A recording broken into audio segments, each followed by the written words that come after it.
Baba mtakatifu wa mbinguni, Baba wa Bwana wetu mpendwa sana Yesu Kristo, katika masaa haya mimi pamoja na msikilizaji tunasogea mbele zako. Tunahitaji Bwana utupatie uvuvio, tunahitaji utupatie darasa litakalokuwa msaada katika ulimwengu huu wa sasa na kutuandaa kwa ajili ya shule kubwa ya kule juu mbinguni. Tunaalika malaika zako watakatifu wakapate kuwa nasi mazingira haya. Baba, mimi ni chombo tu, naomba unitumie kama ambavyo nazidi kukuomba kila siku, nitumie kama chombo, na ili wewe Baba ukanene kwa namna kipekee sana, ili kusudi maneno utakayonena yaweze kunigusa mimi kwanza na hatimaye yaweze kumgusa msikilizaji na mtazamaji. Tunaomba Bwana utusaidie kuelewa ujumbe wa kipindi hiki cha mwisho, ujumbe ambao ni makini sana na ujumbe ambao unahitajika kujikana nafsi ili uweze kupokelewa katika mioyo yetu na kuzaa matunda katika maisha yetu.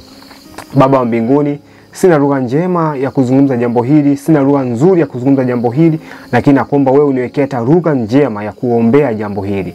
Namuombea msikilizaji na mtazamaji. Jumbe hizi zinaposikilika katika masikio yetu, zisiwe tu kama hadithi za kupita, bali ziweze kuzaa matunda mema yatakayotusaidia kusimama wakati huu wa mwisho wa hatari sana. Basi Baba, tunaomba uwe nasi kuanzia mwanzo mpaka mwisho wa somo letu la siku hii ya leo, ni kupitia jina la Bwana wetu mpendwa sana Yesu Kristo, jina tamu kupita majina yote. Amina. Wapenzi wa Bwana, niwaalike popote mlipo, mnapopata nafasi ya kusikiliza masomo haya kutoka hapa channel hii ya Maranatha, chukua Biblia yako, chukua daftari na kalamu ambavyo vitakuwezesha kuandika notes katika masomo haya. Hii ni shule ndugu zangu.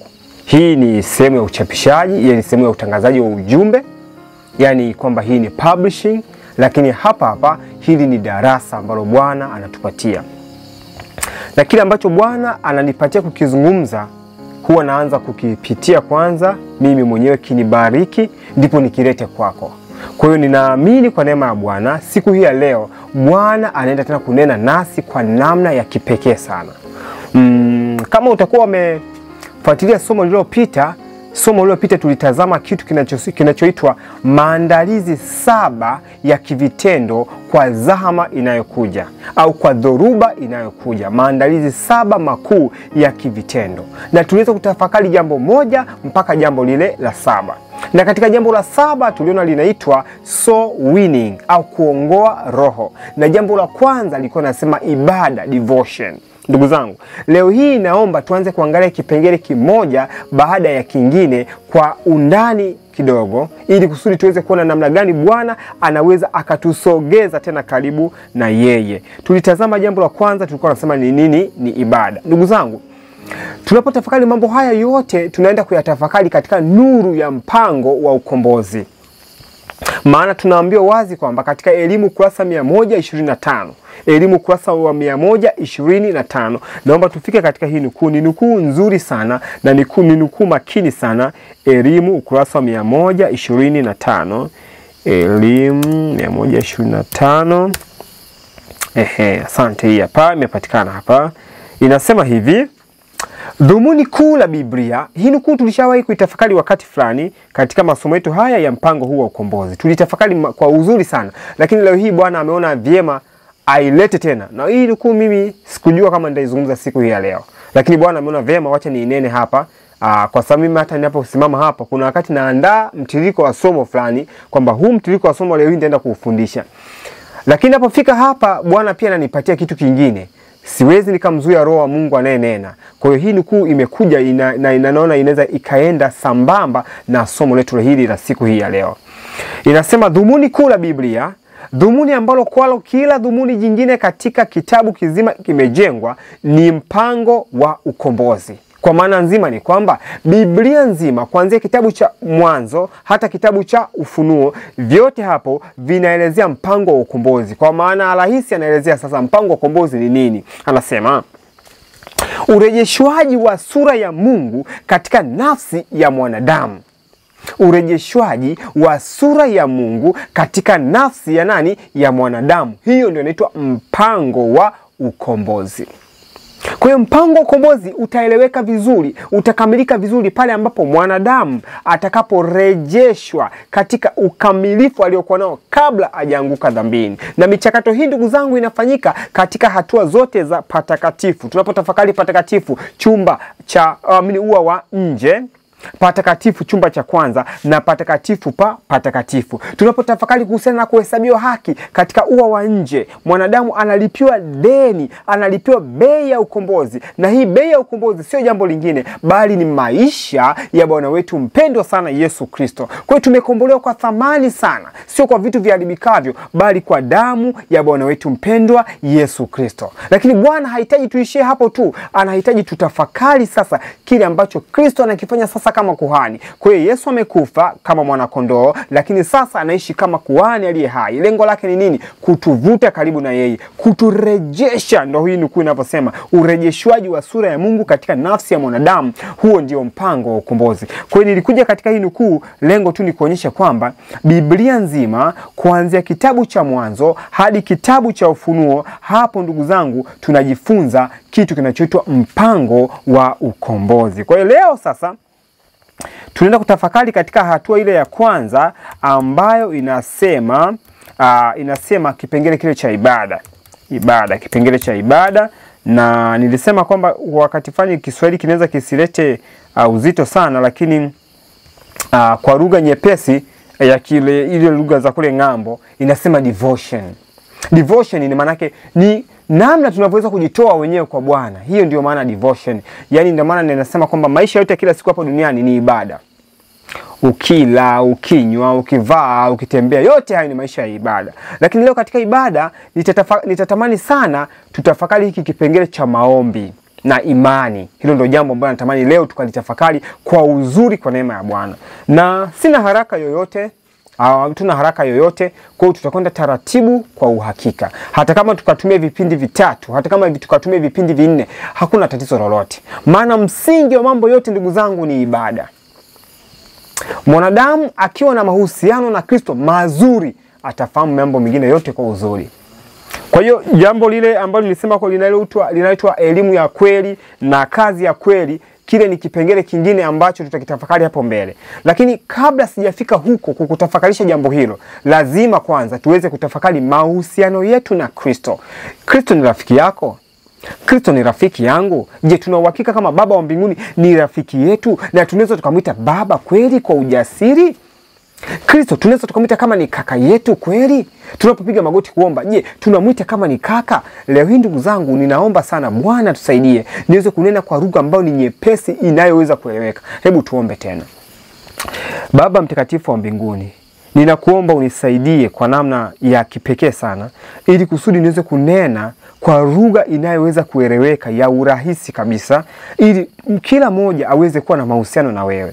Natamani Baba, urafiki uweze kuwa wa ndani kati ya sisi wanadamu na wewe. Tusikuogope, tukupende, tukufurahie katika huu ulimwengu tunapoandaliwa kuja kwako. Kwa sababu tunakuja kwako Baba wa mbinguni, basi imetupasa kutengeneza mahusiano na wewe, ili tunapofika kwako tusishangae miji, tusishangae mazingira na tusikuogope, bali ukatukumbatie kwa furaha. Naomba uwe nasi sasa kupitia jina la Yesu Kristo. Amina. Naomba hata wewe unapotafakari somo hili, hebu uwe na muda wa kutafakari kwa maombi. Usisite. Unapoona jambo fulani hujaelewa, stop video mara moja, zimisha video, piga magoti, muombe Bwana. Bwana nisaidie nielewe kwa namna nyepesi na namna rahisi. Mungu wetu ni mwalimu mzuri sana. Anafundisha kwa namna ambayo inaweza kueleweka na kila mmoja wetu. Sasa tunaenda kutafakari jambo gani jamani? Ibada. Ibada ni kitu kipana. Naomba tutafakari ni nini kinahusishwa katika ibada. Wakati fulani tulitafakari, lakini leo natamani tutafakari tena. Hii ni nukuu inapatikana kitabu hiki cha Huduma ya Uponyaji, ukurasa wa 52.1. Kwa Kiingereza ni hiyo Ministry of Healing 52.1. Nadhani kuna za Kiswahili ambazo zimetoka, lakini zile ambazo za Kiswahili zilizotoka pia zina kurasa pia za Kiingereza. Bila shaka kuna kurasa za Kiingereza. Sasa naomba tusome hapa maelezo machache. Nabii anasema maneno yafuatayo. Tunataka tuone ni nini kinachohusishwa katika ibada. Anasema hivi nabii: kuna mashaka mtu yote kwamba amini nabii mpaka sasa? kwa jinsi ambavyo tumetoka katika masomo yetu, kwa yale ambayo tumetafakari mpaka sasa katika masomo yetu, sina shaka kama kuna mtu anayeendelea kufuatilia masomo mpaka wakati huu ambaye ana mashaka na nabii. Mwenye mashaka na nabii mpaka wakati huu wa sasa na anaendelea kufuatilia masomo, basi ni rehema na huruma zake Bwana. Nabii anasema, asubuhi na mapema daima ilimkuta mahali pa faragha. Huyu ni Mwokozi. Asubuhi na mapema ilimkuta mahali pa faragha. Alikuwa katika ibada, alikuwa ni katika devotion. Ni nini alikuwa anafanya huko sasa Mwokozi? Katika ibada ni mambo gani Mwokozi alikuwa anafanya huko? Hayo ndio mambo tunaenda kuyatafakari katika ibada. Yaani ibada ni kama kifurushi, ambapo katika kifurushi hicho ndani yake kuna zawadi nyingine kede ziko ndani yake. Sasa anasema katika ibada jambo linalohusiana la kwanza, anasema Mwokozi alikuwa akifanya nini? Alikuwa akitafakari, jambo la kwanza, akichunguza maandiko, au katika maombi. Nukta, haitoshi. Anaendelea, kwa sauti ya kuimba alikaribisha nuru ya asubuhi. Kwa nyimbo za shukrani alishangilia saa zake za kazi na kuwaletea furaha ya mbinguni wale waliochoshwa na suruba na waliovunjika moyo. Kumbe katika ibada tuna mambo makuu mangapi wapendwa? 4. Yaandike. Jambo la kwanza, kutafakari. Jambo la pili, kuchunguza maandiko, hiyo ni ibada. Jambo la tatu ni maombi, na jambo la 4 ni kuimba. Zahama inayokuja hivi karibuni, wapenzi wasikilizaji na watazamaji, zahama hiyo ni sheria ya Jumapili. Ili tuweze kusimama wakati huo, ni lazima tuwe na maisha ya ibada.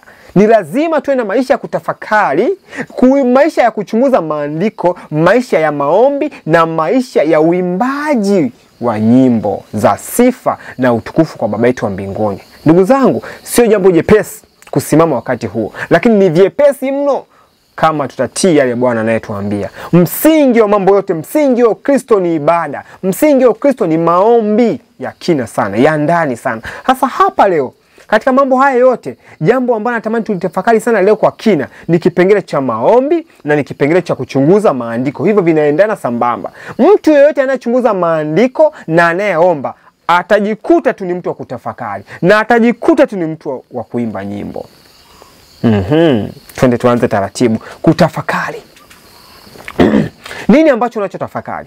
Nabii kuna mahali fulani anaandika, naomba nitafute hii nukuu, nadhani nitaipata kwa neema ya Bwana.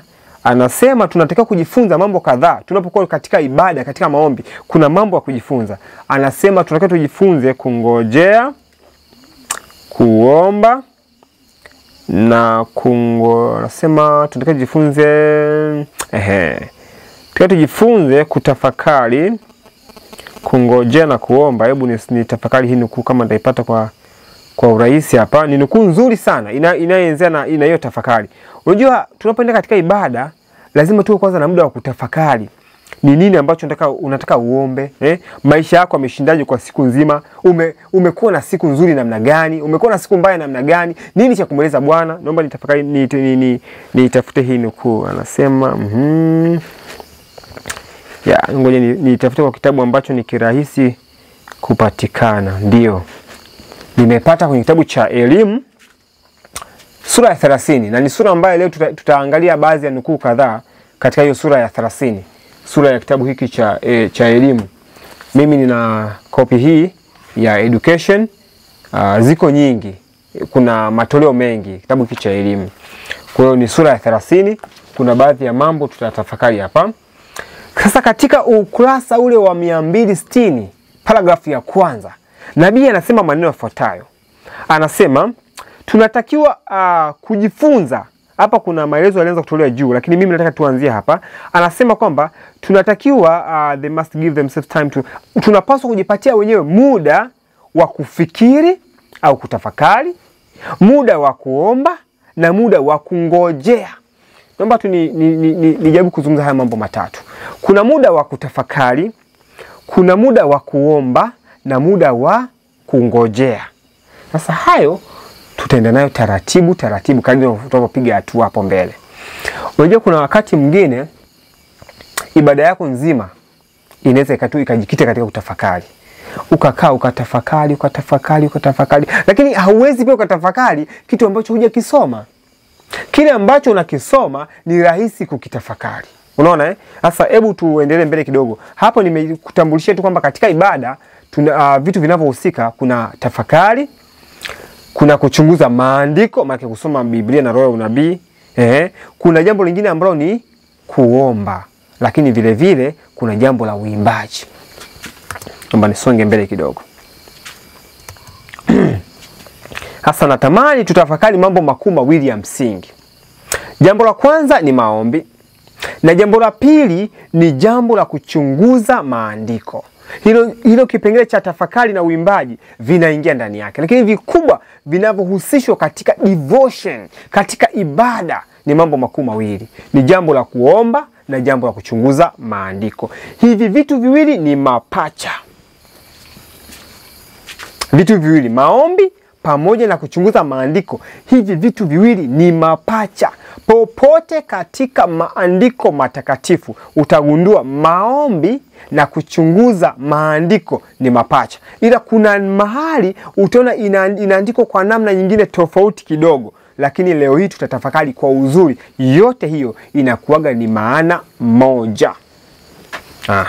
Tuanze. Nini maana ya maombi? Maana unajua mwalimu mzuri anayefundisha ni yule ambaye anafundisha kwa kukuambia kwamba hiki kitu hivi na hivi maana yake ni nini. Si ni sawa? Kwa hiyo leo pia nataka tutafakari kwamba nini maana ya maombi. Hapa kuna nukuu inapatikana kitabu cha Hatua za Ushindi. Ni Hatua za Ushindi, Steps to Christ. Hatua kumfikia Kristo. Kinaitwa pia Jipatia Amani Moyoni au Njia Salama, ndio kitabu ambacho kimezoeleka, Njia Salama. Hii ni ukurasa wa 93.2. Ni ile sura inasema fursa ya maombi. Na katika sehemu ya paragrafu ya kwanza kabisa pale ndipo mahali naenda kusoma. Kwa kuwa kina majina mengi na sijajua kama kurasa zinaendana, lakini mimi nataja zile kurasa za Kiingereza. Kwa zile tafsiri ambazo zimeweka na lugha ya Kiingereza basi ni rahisi kuipata, lakini kwa wale ambao hawezi kupata kwa namna hiyo, wakifika tu sura inayosema fursa ya maombi wataweza kuipata. Hii nukuu iko hapo. Hii nukuu inaelezea nini maana ya maombi. Kwa sababu tuseme tu maombi maana yake ni nini? Ndio ndugu zangu, niwakumbushe tena. Tunapotafakari haya, tunatafakari katika nuru ya mpango wa ukombozi. Tunatafakari katika namna tunapotaka kumjua Mungu kikamilifu katika nyakati hizi, kwa sababu hakuna mtu atakayeokolewa isipokuwa tumejenga mahusiano vizuri na Mungu wetu wa mbinguni. Tuko sawa mpaka hapo? Kwa hiyo wale tu ambao wametengeneza mahusiano vizuri na Mungu ndio watakaoweza kufika kwa Baba yetu kule juu mbinguni. Kwa hiyo ili tuweze kufika juu mbinguni lazima tuwe na mahusiano na Baba. Na njia pekee ambayo Baba ameruhusu tuweze kuwa na mahusiano na yeye ni kuwa na maisha ya ibada. Wengi sana ni wachunguzaji wa neno, wengi sana ni wahubiri, lakini hatuna maombi binafsi. Ni wakavu, tunashindwa kupeleka ile nuru ambayo Bwana anahitaji tuipeleke. Ndugu zangu, ni mtego wa shetani huo. Sasa hebu tutafakari kwa lugha nyepesi kwamba nini maana ya maombi. Jambo jema sana. Hasa anasema hivi: maombi ni kufungua moyo kwa Mungu kama kwa rafiki. Maombi ni kufungua moyo kwa Mungu kama vile unavyofungua moyo wako kwa rafiki. Hapa napo tuweke breki kidogo.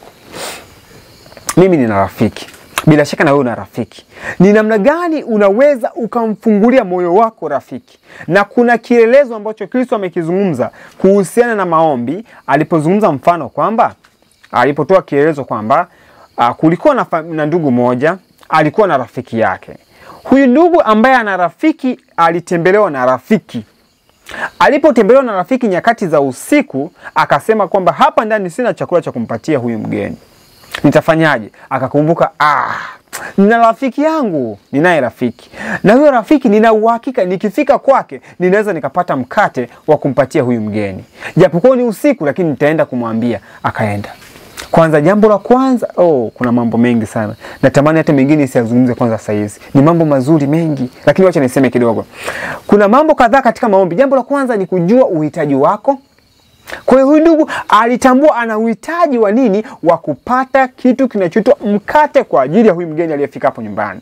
Lakini jambo lingine, kujua huyu mtu unayempatia, je, ana uwezo wa yaani huyu unayemwendea una uhakika ana uwezo wa kukupatia? Alitambua huyu anaweza kanipatia. Anao mkate anao.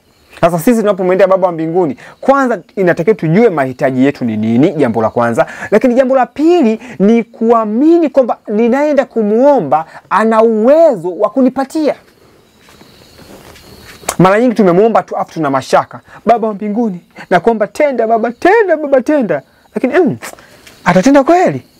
Bado tunakuwa tuna mashaka. Unaanza yaani imani inakuwa inayumbishwa. Jambo lingine hilo, unapoomba tunapaswa kuwa na imani thabiti. Lakini ndugu alipenda kuomba, kumbuka kuomba mara moja na kupata.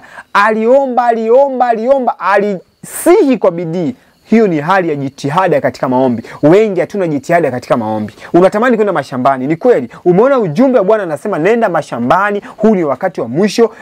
Bwana ameshakwambia wazi. Lakini sasa unakuta uombaji wetu ni tunaomba kidogo, tuna mashaka mengi, tunasita kuomba.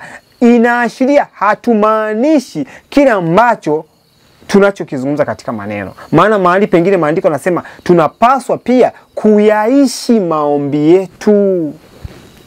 Tunasikia wapendwa? Sasa sikia. Hapa tunaambiwa maombi ni kufungua moyo kwa Mungu kama kwa rafiki. Yule ndugu alipomwendea, siamini kabisa kama alienda kanza, rafiki yangu, unaweza kunipatia mkate? Akalia, hapana. Alienda kwa lugha ya kirafiki. Yona, rafiki, ase vipi bwana, kwema? Bwana samani, umeshalala? Sawa, najua umelala. Hebu niambie, unaweza kunipatia mkate? Bwana mimi nimelala. Ndugu yangu basi, nipatie bwana. Mimi kuna mgeni kwa pale nyumbani bwana. Bwana, angesia kwa lugha ya kirafiki, anajua ni rafiki yangu. Sasa hapa tunaambia maombi ni kufungua moyo kwa Mungu kama vile tunapofungua kwa rafiki. Swali, tunapomwendea Baba wa mbinguni, lugha tunayozungumza naye, je, ni lugha kama unavyozungumza na rafiki yako? Kila mtu ana uzoefu katika maombi. Kuna watu wakienda kwenye maombi wanajipanga kweli kweli. Sura zinakunjwa. Baba, katika jina la Yesu Kristo, nimekuja mbele zako sasa. Ninakuomba unisaidie katika. Huo ni uzoefu, kila mtu ana uzoefu katika maombi. Lakini Bwana anataka tuwe na lugha rahisi, kama vile mtoto anapomwendea baba, kama vile kijana anapomwendea rafiki yake na kumweleza shida yake. Siamini kama kuna mtoto hapa duniani ambaye anaweza akaenda kwa baba yake, baba, nimeishiwa madaftari, nimeishiwa na kalamu, ninaomba unisaidie, maana katika wakati huu mwalimu amesema tuende na madaftari. Amna. Tunatakiwa kumjua Mungu wapendwa. Hata yeye kuambia ndio unaweza kaanza kushangaa. Vipi tena? Huyu anataka tuombe kwa namna nyepesi. Tuombe. Mungu hahitaji sauti nzito katika kuomba. Hapana, anahitaji imani nzito na sauti nyepesi, lugha nyepesi. Tumweleze, anafurahi, anasikia, sio kiziwi, sikio lake sio zito. Changamoto ni nini? Ni sisi hatujamuelewa bado Baba wa mbinguni. Tunaomba tupokee kwa sababu tunaomba vibaya. Pia hata namna kuna mengi ambayo tutatafakari wakati mwingine, hata yale masharti ambayo yamewekwa ili maombi yetu yaweze kujibiwa. Kitabu hicho cha njia salama kinatufundisha pia vigezo ambavyo vimewekwa ili maombi yetu yaweze kujibiwa. Sasa kama unaona somo hili ni zuri, linakugusa moyo wako, nikupatie sasa shime ya kusoma hiyo sura. Soma hiyo sura, inasema fursa ya maombi katika kitabu hiki cha Steps to Christ. Soma pia kitabu hiki cha elimu kurasa 30. Sura inasema maombi na imani. Kuna mambo mengi mazuri sana utapata hapa. Nabii anaendelea kusema maneno yafuatayo kwamba kwa hiyo maombi tumeshona maana yake. Maombi ni kufungua moyo kwa Mungu kama vile kufungua kwa rafiki. Basi, hivyo tu.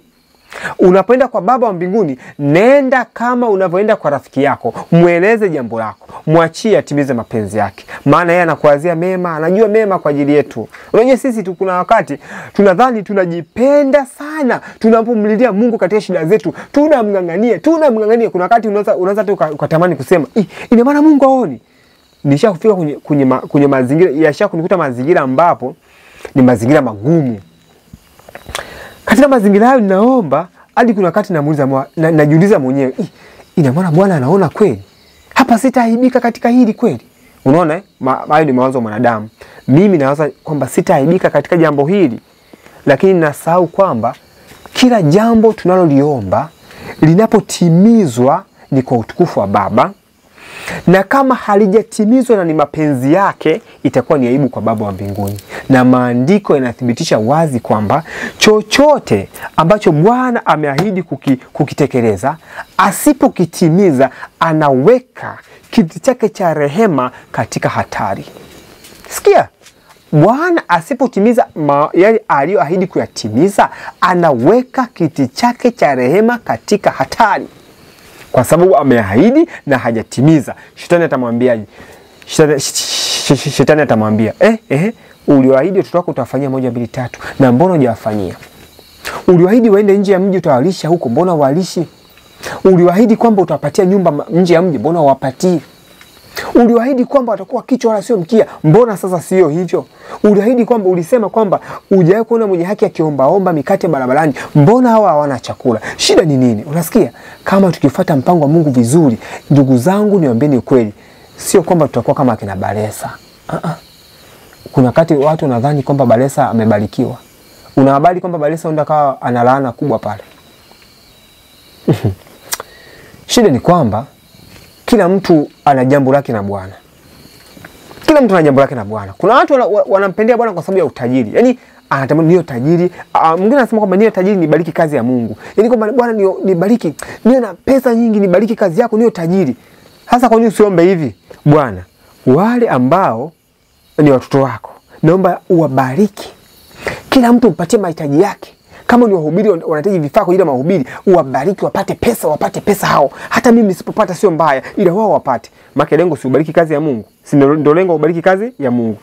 Kama lengo ni kubariki kazi ya Mungu, basi tu kwamba wanaofanya kazi ya Mungu basi wabarikiwe, pesa ziwafikie, omba hivyo.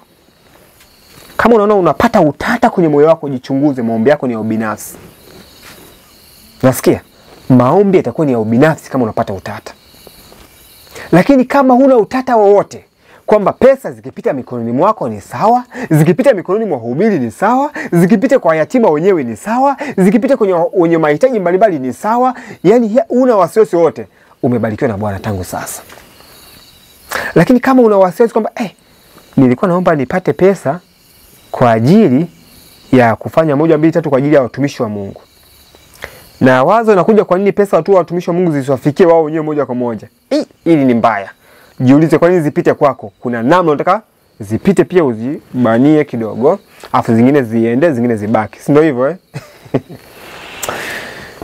Wapenzi watazamaji, Bwana tusaidie, na hapo ni pagumu. Bwana anahitaji kuvunja kila aina ya ubinafsi kwenye mioyo ya wanadamu. Nadhani tunaelewana hapo. Nasonga mbele kidogo. Yako mambo mengi sana jamani. Naomba nisonge mbele kidogo. Anasema sio lazima ili kumjulisha Mungu vile tulivyo, lakini inasaidia sisi kumpokea Mungu. Yaani kwa maana nyingine ni kwamba tunapoenda kufungua moyo kwa Baba wa mbinguni kama kwa rafiki, sio kwamba tunaenda kumjulisha Bwana vile tulivyo kana kwamba hatufahamu. Hapana. Mahali pengine nimesoma jana inasema kwamba maombi sio kwenda kumjulisha Mungu jambo jipya ambalo alifahamu. Baba wa mbinguni, si unajua leo sina chakula, hivi unafahamu Baba sina chakula? Hapana, yeye anajua, anaona. Ila ni kwamba unapoenda kuomba kwa namna hiyo, inakusaidia wewe, inanisaidia mimi kumpokea yeye Baba. Tunasikia wapendwa? Kwa hiyo maombi sio kumjulisha Bwana jambo asiyolifahamu, bali maombi ni kwenda inatusaidia sisi kumpokea yeye. Na ndio maana jamani, katika maombi ni vyema kuomba afu kuacha mapenzi ya Mungu yatimizwe, kwa sababu kuna wakati unaomba jambo fulani liondoke, unapambana sana jambo fulani liondoke. Bwana, kuna hatari iko mbele yangu, kuna mgonjwa yuko hapa ndani, kuna matatizo yananiandama, hebu nisaidie Baba, yaondoke Baba haya matatizo. Na kuna wakati mwingine Bwana anaruhusu haya matatizo uyavae. Unasikia? Kuna wakati anaruhusu haya matatizo uyavae afu uyashinde, na kuna wakati anaweza kaondoa. Hapo pote amejibu maombi.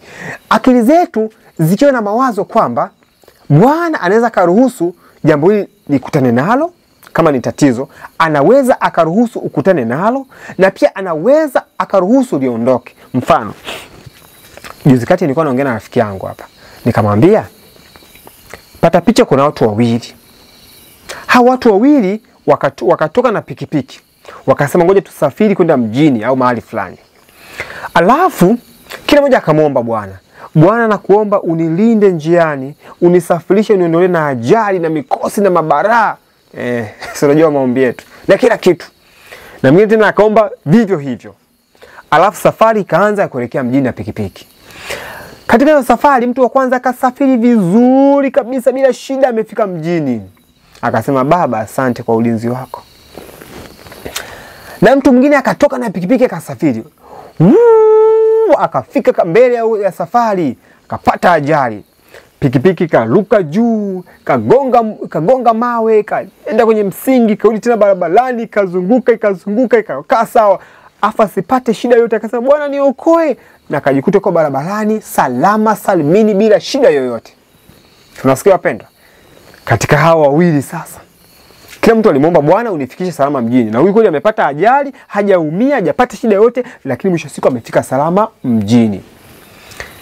Watakapopiga magoti kushukuru Mungu, ni nani ambaye atakuwa na ushuhuda wa kusimulia? Hata tunapopataga meza ya Bwana, tunajuaga kuna nafasi, jamani, mwenye shuhuda yoyote. Ni nani katika hawa wawili atakayeenda mbele kushuhudia? Hivi yule aliyesafiri salama kule anaweza kaenda mbele, nina ushuhuda. Shemasi, na ushuhuda, njoo. Ndugu zangu, nilisafiri na pikipiki kutoka kijijini kwetu hadi hapa, nimefika salama, nilimwomba Mungu anifikishe salama na amenifikisha salama, sijapata shida yoyote. Mungu atukuzwe, nimeona muujiza sana. Watu watasemaje? Kumbe ndio ushuhuda wake ndio huo. Amina, watu. Sasa mbona tunasafiri kila siku na ni salama? Shida ni nini? Mbona ni ushuhuda wa kawaida? Na mtu wa pili akasema na mimi na ushuhuda. Haya, njoo. Ndugu zangu, pikipiki iligeuka mara 7. Nikaona naingia kwenye mto, lakini baadaye Mungu akanivusha salama, nikajikuta niko barabarani. Watu, Mungu amekutendea makubwa. Tunasikia jamani? Kwa hiyo mara nyingi huwa tunamwambia Bwana aondoe matatizo, lakini kumbe kwa kuondoa matatizo ni kama vile tunamwambia Bwana ondoa pia mibaraka. Wakati mwingine hayo matatizo ambayo tunaogopa kukutana nayo, tunaiofia nguvu ya Mungu, tunampimia Mungu katika yani Mungu tunaona ni Mungu wa kuondoa tu matatizo, lakini hatuamini kwamba Mungu pia ni Mungu wa kuruhusu tuingie kwenye matatizo na kutoka kwenye hayo matatizo tuweze kuwa salama. Hatuamini hivyo. Hivi karibuni nilikuwa natoka na pikipiki kutoka kijijini kwetu, huku nakoishi kuna mahali nilikuwa naelekea. Ile pikipiki ilikuwa inaenda mwendo ambao ni mkali kidogo. Ni wa kawaida lakini mwendo wa kitumishi. Katikati nikipindi naelekea na safari, kuna mtu mmoja akanisimamisha akaniomba lift, nikambeba. Nimeendesha pikipiki mwendo, kuna mvua ilinyesha. Barabara za vijijini mnafahamu. Kulikuwa tuna barabara tu ya kupita, yani kama kimstari tu kimoja ndio unapita barabara, pembeni tope.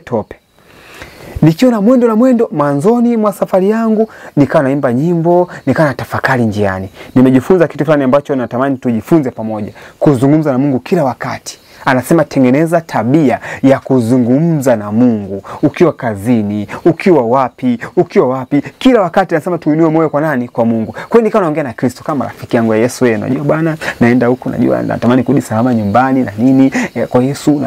Naongea naye kama rafiki yangu. Mafungu ndio soma na yakumbuka na kuja kichwani na naendelea kuzungumza na hivyo. Baadaye nikambeba yule ndugu. Nilipambeba yule ndugu, tukaanza safari. Ndugu akaniambia baadhi ya mambo mengine kama anaenda huko kwenda kuzika na nini. Basi lakini nikakumbuka Kristo, huyu nimembeba tu kwa muda hapa. Tafadhali naomba asiniondolee uhusiano wangu mimi na wewe. Japokuwa nimembeba hapa nyuma naongea naye, lakini natamani pia niendelee kuongea na wewe. Kwa hiyo uhusiano tunakurudi na Kristo. Tunaendelea naongea naye, lakini bado nainua moyo kwa Kristo. Tunaenda. Aise, yule ndugu sikuwahi kujua ni dini gani. Kwa sababu ni mara ya pili nimesha kumbeba. Ni hao marasta, ni mtu ambaye anafuga rasta, anaishi huko shambani, yeye analima mipunga huko. Anafuga marasta mengi, wanamuita rasi. Kwa hiyo nilikuwa sijui ni dini gani huyo ndugu. Jina lake ni jina la Kiislamu, lakini sijui ni dini gani. Mwendo. Baadaye ghafla sielewi nini kilitokea. Nikakuta pikipiki tairi limeteleza, limetoka kwenye barabara inaenda polini na mwendo ni mkali. Kwa nafahamu kuendesha pikipiki, nikajikuta nimeshika tu clutch. Sasa ukishika clutch pia pikipiki inakuwa na mwendo mkali. Ndugu baadaye ndo kaniambia, usingeache tu clutch, moto ungepunguza. Sasa haya niambia mimi ningekumbuka saa ngapi. Nikashika clutch, moto nakuta pikipiki inaenda polini, mwendo ni mkali. Vijana huko wanasema ni kuchochora polini, na mbele yangu kulikuwa na mtu akana tazama, akana ngoja tu asikie basi kwenda kumbeba mtu hapa, ameshapata ajali. Na mimi nikajikuta miti kama miti inanipisha, mti unaenda huku, mti unaenda huku. Nikajikuta nasema tu mwisho siku, Yesu Kristo niokoe. Nikasema Jesus Christ. Nilisema hivyo. Nilipotamka tu Jesus Christ, sielewi ni maajabu, pikipiki kasimama. Nikajikuta nimetekewa, na angalia pikipiki ni nzima kabisa, haina shida yoyote. Kila kitu kiko sawa. Niko sawa, nilembeba naye hajaruka, yuko sawa na ametekewa hapo, nalikuwa kimya kuongea mpaka hapo. Tukaitoa pikipiki, tukakaa barabarani kuangalia kila kitu kiko sawa. Yule ndugu akasema, Yesu ni mkubwa. Yesu ni mkubwa. Na mimi nikasema kweli Yesu ametuokoa. Yesu ametuokoa kwa kweli. Ndugu zangu, hiyo nilipo ushuhuda, niliporudi kwa mke wangu nikamsimulia. Kila mtu nilikuwa namsimulia ikawa ni ushuhuda. Bwana aliruhusu nilipitie tatizo. Niliomba nifike salama, nikafika salama, lakini ikawa na ushuhuda. Nikasema kweli Bwana ameniokoa. Mara nyingi tunaogopa kukutana na tatizo, lakini kutoka katika tatizo kuna mbaraka. Angalia mifano ya Daudi. Daudi naamini alipokuwa anaenda kuchunga kondoo wa baba yake, alikuwa anaomba pia, Bwana niepushe dhidi ya wanyama wakali wanaweza kuwala hawa kondoo na wanyama wengine. Nilinde Baba, nilinde. Lakini katikati ya safari anakutana na dubu na simba. Nasikia? Anakutana na dubu. Wenda akasema, Bwana sasa nimekuomba Baba unilinde, mbona sasa dubu anakuja? Lakini Bwana anamwambia, hebu sikiliza Daudi, ninaweza nikaondoa tatizo, lakini pia ninaweza nikaruhusu tatizo ukutane nalo, alafu upate nguvu ya kulishinda, ili ujue kama mimi ni Bwana. Kweli Daudi anaenda na kamata simba, anapiga na ua dubu, anapata ujasiri. Hata hivyo ilikuwa rahisi kumshinda Goliati kwa sababu ya ule uzoefu. Wakati mwingine Bwana anaruhusu matatizo yaje na shida na nini na zote hizo na magonjwa, ili kusudi unapotoka katika hayo umtukuze yeye. Sasa sisi tunaomba Bwana ondoa. Laiti kama tungeomba kama Kristo, mapenzi yako yatimizwe. Kila ombi ambalo Mkristo unaliomba, hakikisha mawazo yako yawe katika hali ya kumpokea yeye. Ndio maana nasema maombi sio kumjulisha Mungu mahitaji yetu tu. Sio hivyo. Yaani sio kumjulisha Mungu kitu ambacho yeye akifahamu, hapana. Bali maombi yanatusaidia sisi kumpokea yeye katika mioyo yetu. Na kumpokea yeye maana yake ni kupokea mawazo yake. Sikiliza hapo anapoendelea. Anasema hivi, jamani, kila kitu tunachokisoma tukisome kwa upana na tukielewe. Hapa mwishoni anasema, prayer does not bring God down down to us. Maombi hayamleti Mungu chini pale tulipo, but brings us up to him. Lakini yanatupeleka sisi pale yeye alipo. Nini maana yake? Hii nukuu nisha kusoma karibia miaka kama 5 iliyopita. Wakati fulani niliposoma miaka 5 iliyopita nilikuwa sielewi. Nikajitu kwamba maombi hayamleti Mungu pale tulipo, lakini maombi yanatupeleka sisi pale Mungu alipo. Nikasema inamaanisha nini? Kuna wakati tunasema, Baba nakuomba uje mahali hapa, na kualika mahali hapa. Sasa tena hivyo sio hivyo kumbe? Sio maana yake. Anamaanisha kwamba maombi hayamleti Mungu kwenye mawazo yetu sisi. Unasikia? Bali maombi yanatupeleka sisi kwenye mawazo yake. Na ndio maana jamani, Waebrania sura ya 4, hatuna haraka kama tulivyosema, hatuna haraka. Ni hili twende taratibu kwa uhakika, tufanye hata vipindi hata 5 hata 6 tupate kuelewa jambo hili. Tunaharakishia wapi? Hatuna haraka. Anasema hivi katika Waebrania sura ya 4 mstari wa 16.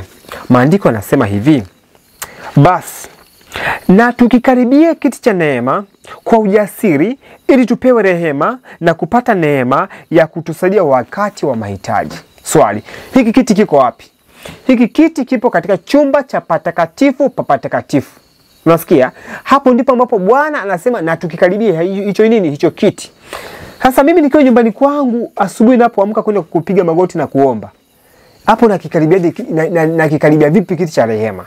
Ni kweli katika maombi tunainuliwa pale Baba alipo, na kwa imani tunaenda katika uwepo wa Baba. Lakini nzuri zaidi ni hii, tunapoenda katika wazo la Baba wa mbinguni. Unapoomba ombi ambalo ni wazo la Baba yako, Baba yetu, jamani, hapo tunakuwa tumefika mahali Mungu alipo. Jamani, niseme tena hivi, maombi yanatufikisha pale ambapo Baba yupo kwa kuomba kwa namna ile ambayo yeye ameagiza tuiombe kwa mapenzi yake. Na ndio maana anasema maombi hayatufanyi sisi kumjulisha yeye kitu ambacho hakifahamu, bali maombi yanatujulisha sisi kitu ambacho hatukifahamu. Namna gani? Kwa kuruhusu kumpokea yeye. Hasa ukishampokea ni hivi, angalia, kuna wakati unaenda unamwambia Baba wa mbinguni, unaangalia mgeni na kutembelea nyumbani, ngano imeisha, mchele umeisha. Maana hivyo ni vitu vitamu. Kukiwa na ngano, kukiwa na mchele, mambo safi. Umebakiwa labda na unga, kwa wengi hawapendi ugali. Umebakiwa na unga, maharage yameisha, labda kamboga kamebakia kidogo. Sasa unaenda kwa Baba, Baba, na kusina kuomba, mgeni huyu anayekuja hapa nyumbani natamani kumkarimu, na ni jambo jema kukaribisha wageni. Maana wengine wamekaribisha nani? Malaika. Natamani mkaribu huyu mgeni. Unalia na Bwana, unalia na Bwana, natamani nipate ngano na mchele. Baba, nifungulie njia nipate ngano na mchele, nifungulie njia. Unapambana na Baba wa mbinguni.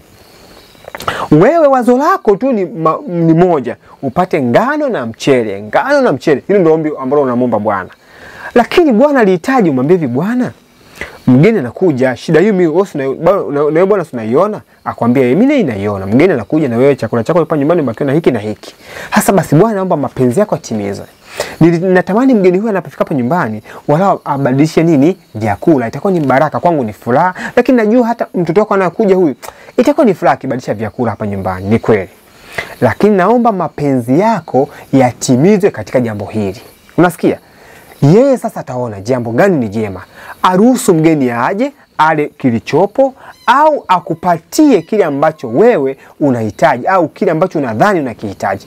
Hiyo yote ukiona mawazo hayo, ina maana Bwana akijibu akupatie ngano, amejibu maombi. Unasikia? Na akijibu kutokupatia ngano, pia amejibu maombi. Kwa sababu gani? Kwa sababu wewe umeshajiweka katika namna kwamba akijibu hivi ni kwa utukufu wake, na akijibu hivi ni kwa utukufu wake. Hilo ndilo ombi la Kristo. Kuna watu wanadhani kwamba Baba hakujibu ombi la Kristo. Baba alijibu ombi la Kristo pale Gethsemane. Kwa sababu Kristo aliomba, Baba, ikiwezekana kikombe hiki kiniepuke, lakini sio nipendavyo mimi bali upendavyo wewe. Unasikia hilo ombi? Kwamba sio nipendavyo mimi bali mapenzi yako yatimizwe. Sasa mapenzi ya Baba ni kwamba Yesu akinywe hicho kikombe. Kwa Kristo alikuwa tayari kwa lolote.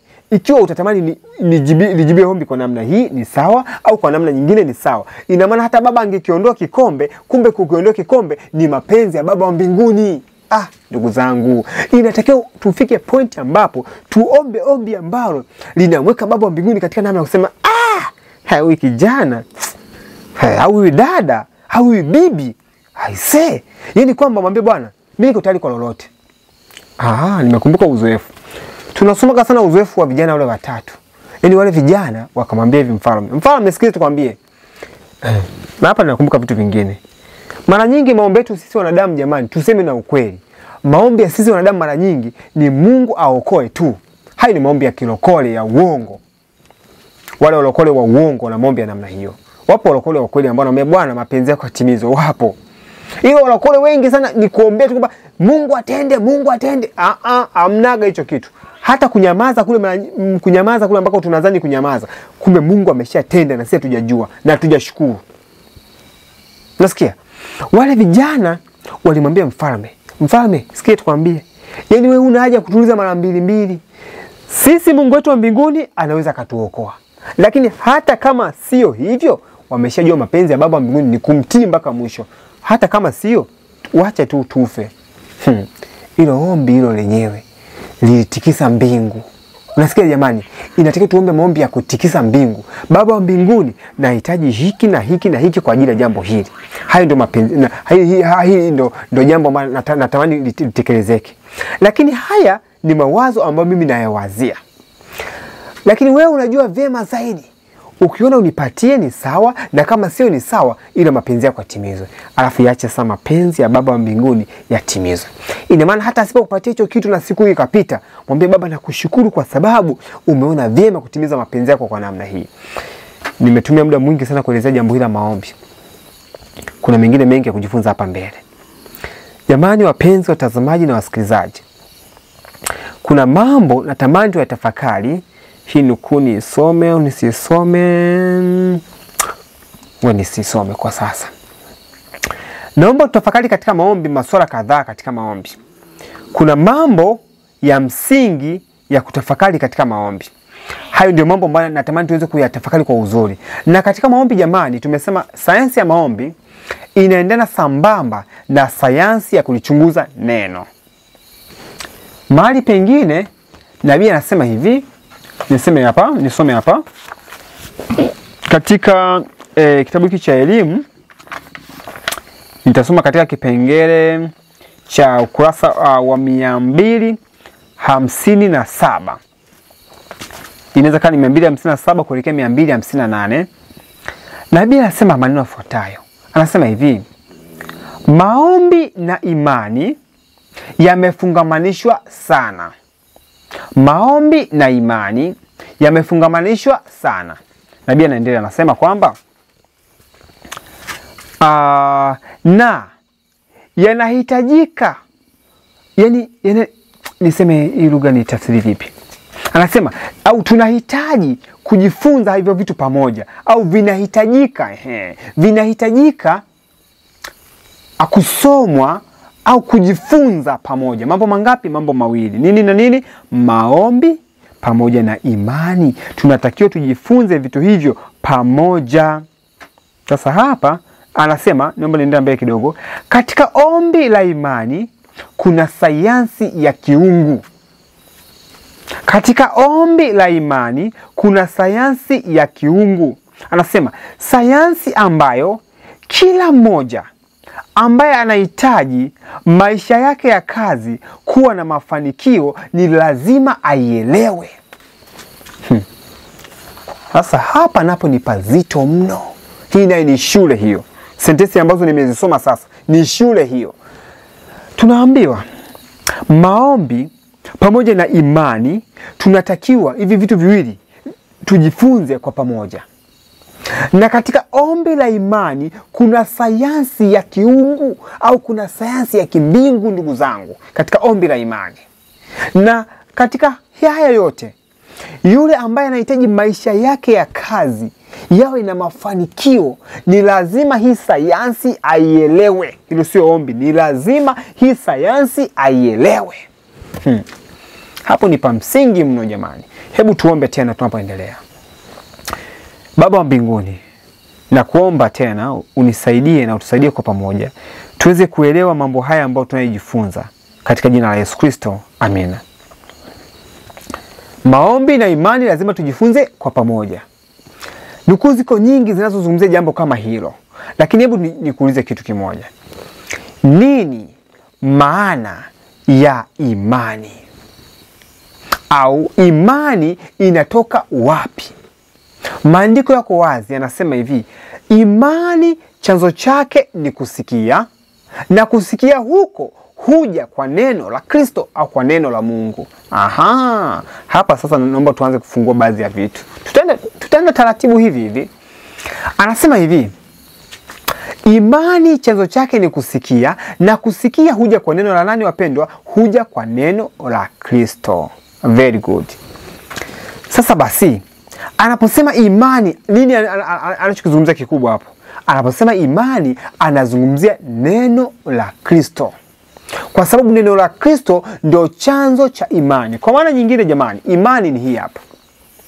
Neno la Mungu hili hapa, humu ndani. Maombi na imani ni mapacha. Imani chanzo chake ni kusikia, na kusikia huja kwa neno la Kristo.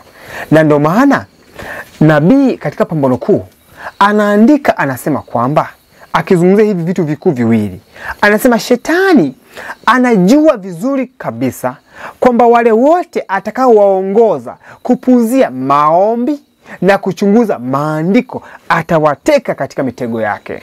Unasikia mambo moja ambayo anazungumzia hapa. Jambo la kwanza ni maombi, jambo la pili ni kuchunguza maandiko. Akiwa na maana kwamba watu wote wanaopuuzia kuwa na maombi lakini kuwa na chanzo cha imani, atawateka watu kama hao. Sasa mara nyingi sana hapa nabii amesema ombi la imani, kuna sayansi ya kimbingu katika ombi la imani. Watu mara nyingi wanadhani hivi. Mtu anaweza kukwambia hivi. Anaweza kaamka tu asubuhi na sema ninaenda mjini. Una nauli? Hapana, sina. Ila kwa imani nenda mjini, Bwana atatenda. Ndugu zangu, huu ni ujinga. Sijasema kwamba kwenda mjini bila nauli ni ujinga. Namaanisha kwamba kwenda mjini unasema Mungu atatenda na hauna, yani niseme hivi, watu nadhani imani ni ile hali ya msisimko wa ndani ambao mtu anao. Kwamba na nabii amekataa, amesema imani sio msisimko. Hapana, wala sio hisia. Hivyo ni vitu viwili tofauti. Mtu anadhani imani eti ni ule msisimko ambao anao. Sio hivyo. Imani chanzo chake ni kusikia. Kwa mtu akisema hivi, ninaenda mjini lakini sina nauli, ila naenda kwa imani, ni sawa. Lakini awe anaashiria kwamba, awe anamaanisha kwamba ninaenda mjini sina nauli, lakini ninaenda kwa imani. Kwa maana nyingine angesema ila ninaenda kwa neno la Mungu ambalo ameniambia nenda mjini. Nadhani sasa naeleweka. Yaani mtu anasema kwamba nimeomba kwa imani, maana awe anamaanisha kwamba nimeomba kutoka katika chanzo cha neno lako. Yaani kwamba imani ni kuanza kusikia neno lako Baba wa mbinguni. Yaani Elia aliposema mvua haitanyesha na mvua itanyesha na akaomba mvua inyeshe, aliomba vile akiwa na chanzo cha imani, akiwa na neno la Mungu ambalo lilikuwa linamuongoza kufanya mambo kama hayo. Hasa yani unaweza kukuta tunaingia wakati mwingine katika hali ya kuvunjika moyo na kukata tamaa katika maombi tunayoomba, kumbe tumeomba bila kuwa na ahadi yake. Hapo sasa nataka tuweze kutafakari mambo mengine ya msingi. Ahadi ya Mungu tunapokuwa nayo inakuwa inatuongoza katika maombi yetu. Ndugu zangu, haya yote ninayozungumza ni mambo ya msingi sana. Wapo watu wanatafuta wachumba, wanatafuta mke wa kuoa, anatafuta mtu kwenda shambani, anatafuta kufanya hiki na hiki. Wewe usihangaike na mambo mengi. Hangaika kwanza na kulichunguza neno. Hangaika kwanza pa kumkamata Baba wa mbinguni mkono wake. Yaani kwamba kamuulize, yaani fika mahali ambapo sema Baba, si umeahidi hiki, kamatia hicho kitu. Kishikilie kweli kweli kitu ambacho amekiahidi, usikiachie. Hapo utampata Baba wa mbinguni. Yaani tunatakiwa tuombe vile ambavyo vimeahidiwa. Viko vingi vimeahidiwa. Ameahidi kutupatia Roho Mtakatifu. Ameahidi kutupatia nguvu ya kufanya kazi yake. Hivyo vitu tunapoving'ang'ania, tunapovishikilia vitu vya namna hiyo, ni hakika atatimiza kwa sababu ameahidi. Sasa unapomwambia Baba nipatie milioni 10, nataka nijenge jengo ambapo watu wajue kwamba Bwana ni mimi ndio namtumikia Bwana. Nijenge jengo kubwa la milioni 10 hapa. Unapambana na Bwana na maombi. Bwana nisaidie, Bwana nisaidie, Bwana nisaidie. Hilo jambo litawezekana. Likiwezekana sio Bwana aliyetenda. Kwa sababu sifa na utukufu vitakurejea wewe. Ng'ang'ania katika vile ambavyo Bwana amesema vifanikiwe. Amesema tuwe na sanitarium, amesema tuwe na shule, tuwe na migahawa ya kimatengenezo, tuwe na nyumba zetu nje ya mji. Kwa maana Bwana katika hilo, mshikilie Bwana, mshike mkono katika hilo. Mwambie Bwana, ninatamani nijenge shule. Natamani hiki kitu kifanikiwe kwa utukufu wako. Mshikilie Bwana kweli kweli, usimwachie katika hilo. Atatekeleza ahadi yake. Vipo vitu vingine huenda visio vimeahidiwa moja kwa moja kwa kuvitamka, kwamba Bwana amesema atanunulia watu pikipiki na nini, huenda usikute fungu kama hilo. Lakini kama ni kwa mapenzi yake, pia nalo anatekeleza. Yako mambo mengi kujifunza katika maombi ya imani, maombi ya ahadi zake. Kuna vingi sana ambavyo vingine naweza nisivizungumze kwa sasa. Lakini nitakuwa nasoma tu mambo machache hapa kuhusiana na imani na namna ambavyo tunavyoweza kukomana Bwana katika ahadi zake. Sasa naomba nisome hii nukuu moja, afu nitaenda kutazama vile ambavyo vinavyotakiwa kufanyika katika jambo hili la maombi. Naomba nisome hii nukuu moja nzuri sana. Anasema hivi, hatutakiwi, mpaka hapa nimekwambia maombi na imani ni vitu ambavyo vinaenda sambamba, ni mapacha. Anasema hatuhitaji kutazama ushahidi wa nje wa mibaraka ya Mungu. Kwa Kiingereza amesema we need look for no outward evidence of the blessing. Kuna wakati mwingine unaomba kitu ambacho yaani kuna hadi mtu huenda, kama kuna mtu angeweza kusikiza ombi lako, angesema huyu ndugu yangu amechanganyikiwa akili. Vitu ambavyo anavyoviomba haviwezekani. Hilo ndio ombi ambalo linatazama mbele, halioni mbele, pembeni haionekani, huku hakuonekani, nyuma hakuonekani. Ila ana uhakika Bwana atatekeleza jambo hili. Kwa sababu gani? Kwa sababu tu Bwana ameahidi.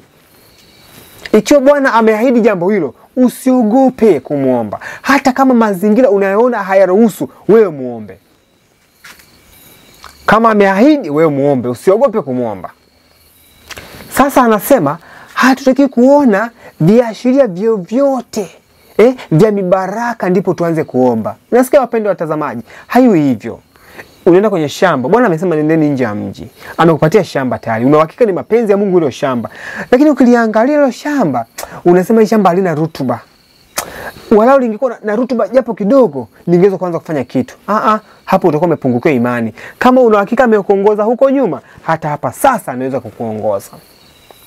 Kama amekwambia nenda ndugu yangu katika mji wa Dar es Salaam, kakae pale ndani ya mwezi mmoja ukihubiri huu ujumbe. Huna nauli, huna nini, anza safari. Usianze kuona mpaka mix bias imethibitisha. M-Pesa imethibitisha. Kama amesema fanya hivyo, anza safari. Nakumbuka safari kadhaa na mke wangu, tumefanya safari za namna hiyo. Tumetoka, tumeenda mahali, tukijua ni mapenzi ya Mungu kutufikisha hapo mahali kwa ajili ya ujumbe. Tumefika, tumehubiri na tunaondoka. Tunaaga tunaondoka na nauli hatuna. Ni namna ya ajabu. Kuna wakati unaona kijasho inaweza kutirika kwenye kwapa. Lakini Bwana anakuambia usiogope mwanangu. Nilitaka upitie huu uzoefu. Nilitaka ujue kwamba mimi ndio nimekutuma kwenye hii kazi. Unakuta katikati ya safari mambo yanafunguka kwa namna ya ajabu. Na mara kadhaa muda mwingine unakuta unateleza. Imani inapungua kidogo. Unajua unapopitia katika uzoefu ambapo Bwana alitaka ufanye jambo kwa imani na unapofanya kinyume na imani, ukishapita katika uzoefu, moyo unakuwa unauma. Hata mbaraka ambao unaopata kwa jambo ambalo sio la imani, unakuwa sio mbaraka mwema. Moyo wako unaona nimemwaibisha Baba wa mbinguni. Unajisikia vibaya, na ni kweli. Bwana anahitaji akili zetu na mawazo yetu yamtazame yeye. Kweli kuna wakati anaweza kuambia mwambie fulani wafanye hiki na hiki. Nayo ni imani pia. Kwa mfano, wana Israeli kujenga kule jangwani. Bwana alimwambia Musa, waambie hao walete dhahabu wajenge. Unadhani Bwana alishindwa kumpatia Musa dhahabu za kujenga? Aliweza kumpatia, lakini kwa kufanya kile kitu alitaka hata mioyo yao ishiriki, waondokane pia na ubinafsi kwa kufanya kazi ya Mungu. Kwa kuna wakati nitakwambia ndugu yangu unahitaji hiki na hiki kwa ajili ya kazi ya Mungu. Unacho ni sawa, umebania shauri yako. Ila kazi ya Mungu itasonga mbele. Hiyo ni imani. Hata kukuambia tu kwamba ninaomba unipatie hiki na hiki kwa ajili ya kazi ya Mungu. Sasa mimi sio faida yangu, ni kwa ajili ya kazi ya Mungu. Alafu mimi sipati manufaa binafsi.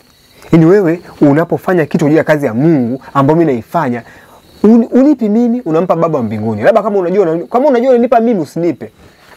Unatakiwa ujue unampa Baba wa mbinguni, sio mimi. Unampa yeye aliyekwambia unipatie. Unampa yeye ambaye amenipatia hii kazi, sio mimi. Mimi ningeendelea na maisha mengine. Ningeendelea maisha mengine duniani, ningekuwa na mwisho siku ningepotea. Lakini kwa hata mimi maisha yangu yote ninatoa kuisupport hii kazi ya Mungu. Kila kitu katika maisha yangu mimi ni kazi ya Mungu. Kila kitu katika maisha yangu mimi ni kazi ya Mungu. Natoa vyote nilivyo navyo ili kazi hii isonge mbele. Nikifanya kibiashara hapa na pale, ninachokipata napeleka kwenye ministry. Kwamba hii ni kazi ya Mungu. Si kwamba 10% ni ya Mungu, 90% ni ya kwangu. Mimi hapana. Mimi kwangu 10% zote ni za Mungu. Na kuambia hivi, mimi maisha yangu 10% zangu zote ni za Mungu. Kwamba yani mimi sio fungu la 10. Maisha yangu yote, kazi zangu zote ninazofanya ni kwa ajili ya Baba wa mbinguni, ili kazi isonge mbele. Basi. Huu ndio wajibu ambao Bwana amenipatia kuufanya. Kwa hiyo ndugu yangu, kama unaona kwamba kuna wakati unapata wasiwasi, bora usifanye kitu ambacho una wasiwasi nacho. Utakosa imani na utakuwa ni unafiki mkubwa mbele za Baba mbinguni na mbele za watumishi wake. Kwa Musa akamwambia toeni, wakatoa. Nilikuwa nataka niseme kwamba kuna wakati mwingine unaweza kufanya kitu nje na imani, hata moyo unaona hapana, hapa nimekosea. Sikupaswa kufanya hivi. Na kuna wakati Baba anakuambia nyamaza, usimshirikishe mtu jambo hili, usimwambie mtu yoyote, bali ni wewe na mimi, nitazame mimi pekee katika hili. Kuna wakati huo. Na hizo inakuwa ni uzoefu mgumu, unakuwa ni uzoefu mgumu, na kuna wakati unaopitia unaweza katoa na kajasho. Lakini Bwana akishatenda, unaona kweli Bwana yupo. Kweli Bwana yupo na anatenda kazi hata sasa. Ndugu zangu, ombi la imani ni ombi ambalo lina ahadi, na usitafakari kuhusiana na viashiria mbalimbali. Nilikuwa nakwambia, akikwambia nenda, basi napita hilo. Akikwambia simamisha, simamisha. ingia ndani ya basi, anza safari. Nimesha kufanya safari ya namna hiyo. Kuna wakati hadi unajiuliza, hivi konda anapokuja kuniuliza hapa nauli nitamwambia nini? Lakini kwa kuwa Bwana anakuambia, yani Mungu anatenda maajabu ndugu zangu. Kuna visa vingi ambavyo vingine hatuwezi kuvisimulia. Nakumbuka uzoefu mwingi. Nakumbuka uzoefu mara kwanza tunaenda mashambani. Ndugu zangu, hatuwezi kusema. Lakini ni maajabu, Bwana anafanya vitu vya ajabu. Kiasi kwamba unasema, kumbe Mungu yupo hai. Sasa inakuja wazo kwamba ulizani amekufa. Mungu wetu hajafa. Mungu wetu yuko hai, anatenda kazi hata sasa. Ndio maana Bwana anakataza sana tusiangalie wanadamu, tumtazame yeye. Wanadamu wanakatisha tamaa.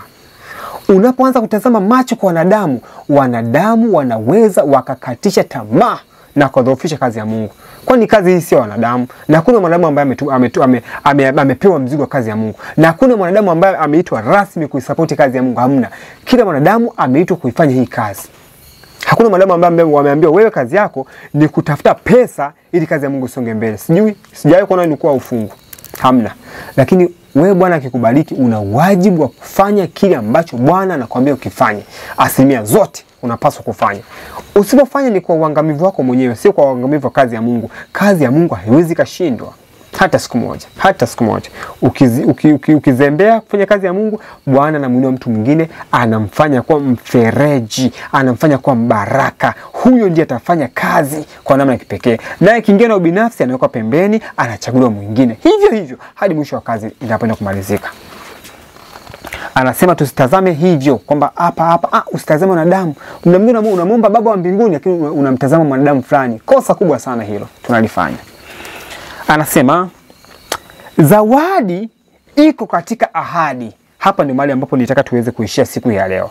Anasema hivi, zawadi iko katika ahadi na tunaweza tukaenda kuendelea na shughuli zetu za kila siku za kimaisha tukiwa na uhakika kwamba kile Mungu alichokiahidi ana uwezo wa kukikamilisha au kukitimiliza.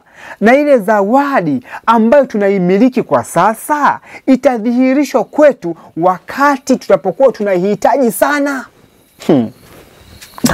Ilikuwa imenipa tabu kuielewa. Nikana itafakari mara mbili. Inamaanisha nini? Anamaanishaje kusema kwamba zawadi ambayo tunayoimiliki sasa itadhihirika tena baadaye? Vipi? Anamaanisha nini sasa? Hii fungu hapa. Katika kitabu cha Marko sura ya 11 mstari wa 24, sijui kama inaweza kuonekana. Anasema kwamba yoyote tunayaomba, tuamini kwamba tunayapokea. Lugha sahihi ni kwamba tuamini kwamba tumeyapokea, nayo yatakuwa yetu. Inafana hii nukuu. Ina hili fungu. Nukuu hii inasema na ile kwanza anasema zawadi ipo katika ahadi. Ndugu zangu, Mungu anapotupatia tu ahadi yake, tunapaswa kumshukuru tokea hapo. Nimejifunza saizi kupambana kutafuta ahadi. Na tafuta ahadi. Mungu ameahidi wapi? Nini Mungu amekiahidi? Mungu ameahidi kazi yake hata iacha mikononi mwa wanadamu, hata acha kazi yake ipotee. Kumbe ni hivyo. Wakati wote ninapokutana na magumu na kazi ya Mungu, namwambia Bwana, inakuaje jambo hili?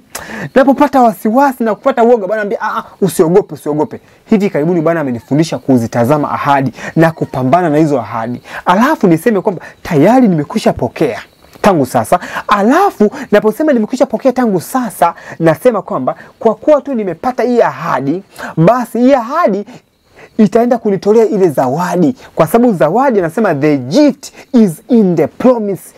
Zawadi iko ndani ya ahadi. Kwa hiyo mtu anayepokea tu ile ahadi tayari ana ile zawadi. Sasa inaenda kudhihirika wakati inapohitajika zaidi.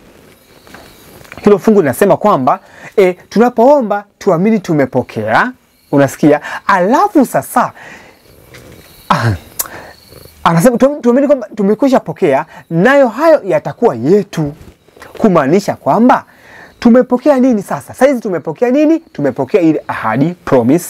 Alafu ile zawadi itaenda kudhihirika wakati tunapoihitaji zaidi. Muda mwingine tunakomana Mungu, Baba naomba. Kumbe wakati huo hata uhitaji zaidi kama ambavyo unavyoomba.